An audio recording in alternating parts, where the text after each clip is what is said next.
അസ്സലാമു അലൈക്കും. കിച്ചൺ പലാസയുടെ പുതിയൊരു വീഡിയോയിലേക്ക് സ്വാഗതം. ഇന്നത്തെ വീഡിയോയിൽ നമ്മൾ കാണിക്കാൻ പോകുന്നത് മലബാറുകാരുടെ സ്പെഷ്യൽ ഐറ്റമായിട്ടുള്ള ചട്ടിപ്പത്തിരിയാണ്. ചട്ടിപ്പത്തിരി രണ്ട് വിധമുണ്ട്, മധുരമുള്ളതും എരിവുള്ളതും. ഇന്ന് നമ്മൾ ഉണ്ടാക്കാൻ പോകുന്നത് കോഴിക്കോട്ടുകാരുടെ സ്പെഷ്യൽ ഐറ്റമായിട്ടുള്ള സ്വീറ്റ് ചട്ടിപ്പത്തിരിയാണ്.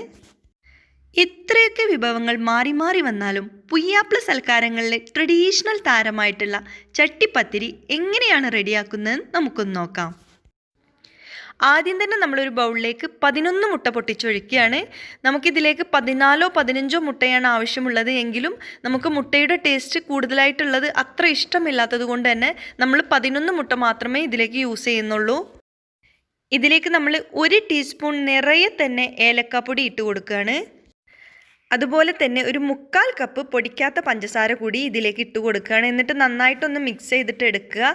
ഇത് ജസ്റ്റ് ഒന്ന് മിക്സിയിൽ അടിച്ചെടുക്കുകയാണെങ്കിൽ പെട്ടെന്ന് തന്നെ നമുക്ക് മിക്സായിട്ട് കിട്ടും. അതുകൊണ്ട് നമ്മൾ ജസ്റ്റ് ഒന്ന് മിക്സിയിൽ അടിച്ചെടുത്തിട്ടുണ്ട്. ഈ അടിച്ചെടുത്ത മുട്ടയുടെ ബാറ്ററിൽ നിന്നും ഒരു 5 മുട്ടയുടെ അത്രയും അളവ് ബാറ്റർ നമ്മൾ മറ്റൊരു പാത്രത്തിലേക്ക് മാറ്റി വെക്കുകയാണ്. ഇത് മുട്ട സ്ക്രാമ്പിൾ ചെയ്തെടുക്കാനുള്ളതാണ്. ബാക്കി വരുന്ന 6 മുട്ടയുടെ അത്രയും അളവ് ബാറ്ററിലേക്ക് നമ്മൾ ഒരു 1/2 കപ്പ് പാലൊഴിച്ച് കൊടുത്തുകൊണ്ട് നന്നായിട്ട് മിക്സ് ചെയ്തിട്ട് എടുക്കുകയാണ്. ഇനി ഒരു ഫ്രൈങ് പാനിലേക്ക് 2 ടേബിൾ സ്പൂൺ നെയ്യ് ഒഴിച്ച് കൊടുത്തുകൊണ്ട് അല്പം കാഷ്യൂ നമ്മൾ വറുത്തെടുക്കുകയാണ്. ലൈറ്റ് ഗോൾഡൻ കളറാവും വരെ നമ്മൾ വറുത്തെടുക്കുകയാണ്. അതിനുശേഷം നമ്മൾ അല്പം റേസിൻസ് വറുത്തെടുക്കുകയാണ്. അണ്ടിപ്പരിപ്പും ഉണക്കമുന്തിരിയൊക്കെ അവനവൻ്റെ ഇഷ്ടത്തിനനുസരിച്ചുള്ള അളവ് തന്നെ എടുക്കാം.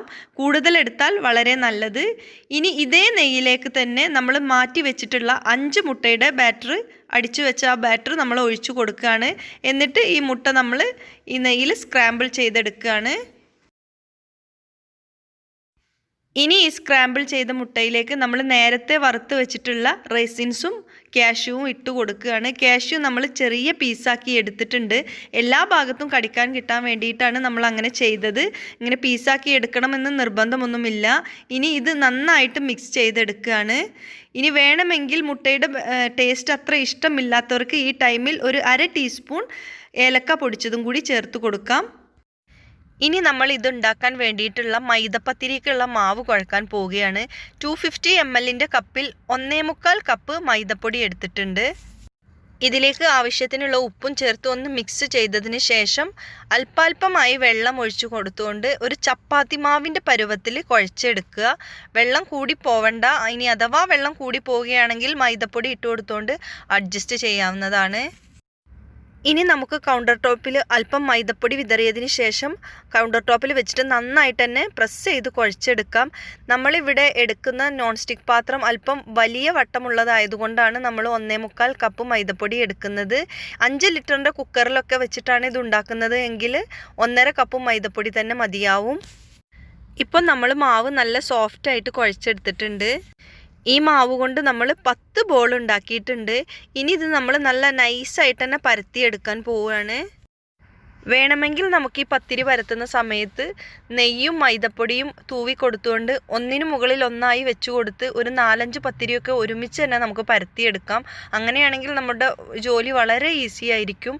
പക്ഷേ ചുട്ടെടുക്കുന്ന സമയത്ത് അത് പറിച്ചെടുക്കാൻ ബിഗിനേഴ്സിനൊക്കെ കുറച്ച് പ്രയാസം ഉണ്ടാവും.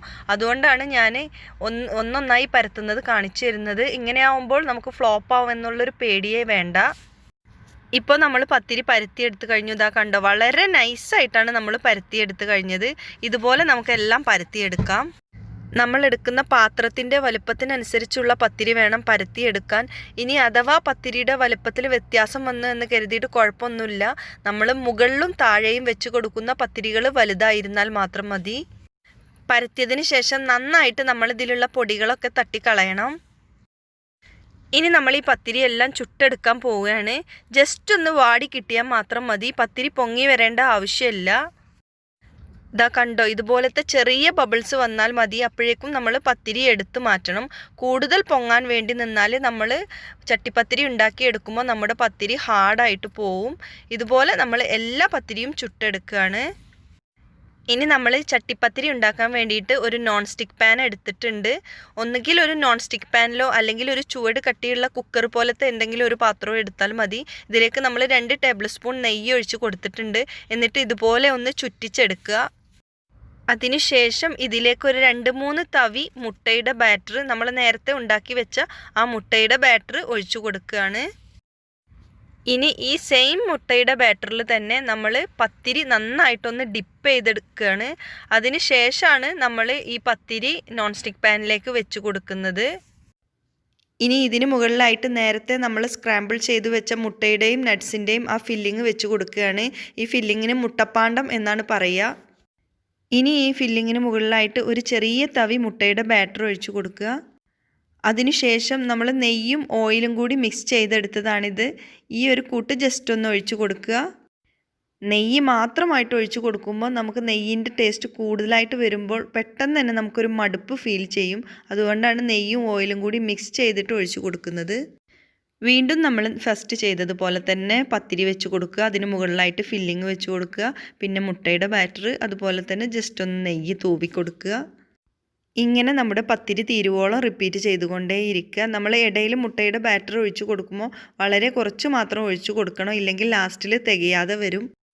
നമ്മളിപ്പോൾ എല്ലാ പത്തിരിയും വെച്ച് കഴിഞ്ഞു. ലാസ്റ്റ് വെച്ച പത്തിരിക്ക് മുകളിലായിട്ട് നമ്മൾ ബാലൻസ് വന്ന ആ മുട്ടയുടെ ബാറ്റർ ഒഴിച്ചു കൊടുക്കുകയാണ്. അതിനുശേഷം നമ്മളൊരു ചട്ടകം വെച്ചിട്ട് ജസ്റ്റ് ഒന്ന് പ്രസ് ചെയ്ത് കൊടുക്കുക. എല്ലാം ഒന്ന് വെന്ത് വരുമ്പോൾ നല്ല സെറ്റായി കിട്ടാൻ വേണ്ടിയിട്ടാണ് നമ്മളിതുപോലെ ചെയ്യുന്നത്. അതുപോലെ തന്നെ നമ്മുടെ ഈ മുട്ടയുടെ ഫില്ലിങ്സും കംപ്ലീറ്റ് ആയിട്ട് തീർന്നു പോയിട്ടുണ്ട്. നമ്മൾ ഓരോ ലെയറിലും മുട്ടയുടെ ഫില്ലിങ്സ് ഇട്ട് കൊടുക്കുമ്പോഴും അഡ്ജസ്റ്റ് ചെയ്ത് വേണം ഇട്ട് കൊടുക്കാൻ, എന്നാലേ ലാസ്റ്റ് ലെയർ വരെ നമുക്ക് തികയുള്ളൂ. ഇനി ലാസ്റ്റ് ഇതിന് മുകളിലായിട്ട് നമ്മൾ വറുത്ത വൈറ്റ് എള്ളാണ് ഇട്ട് കൊടുക്കുന്നത്. അതല്ല എന്നുണ്ടെങ്കിൽ വറുത്ത വൈറ്റ് കസ്കസാണ് ഇട്ട് കൊടുക്കേണ്ടത്. ഇനി ബൈ ചാൻസ് നമുക്ക് ലാസ്റ്റിലും മുകളിൽ ഒഴിച്ചു കൊടുക്കാൻ വേണ്ടി മുട്ടയുടെ ബാറ്റർ തികയാതെ വരികയാണെങ്കിൽ പ്രശ്നമൊന്നുമില്ല. നമ്മൾ ആദ്യം ഉണ്ടാക്കിയതുപോലെ തന്നെ ഒരു 2 മുട്ട വെച്ചിട്ട് ബാറ്റർ ഉണ്ടാക്കിയിട്ട് ഒഴിച്ചു കൊടുത്താൽ മതി. ഇനി നമ്മൾ ലാസ്റ്റിൽ വറുത്ത കാഷ്യൂവും കിസ്മിസും വെച്ചിട്ട് ഗാർണിഷ് ചെയ്ത് കൊടുക്കുകയാണ്.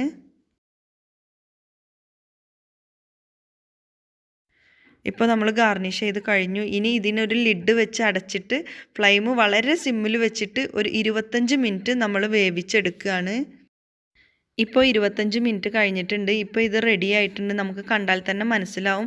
ഇനി നമുക്ക് റെഡി ആയിട്ടുണ്ടോ എന്ന് ഡൗട്ട് ഉണ്ടെങ്കിൽ നമ്മൾ കേക്കൊക്കെ വെന്തിട്ടുണ്ടോ എന്ന് ചെക്ക് ചെയ്ത് നോക്കുന്ന പോലെ ഒരു സ്റ്റിക്ക് ഇൻസേർട്ട് ചെയ്ത് നോക്കിയാലും മനസ്സിലാവും.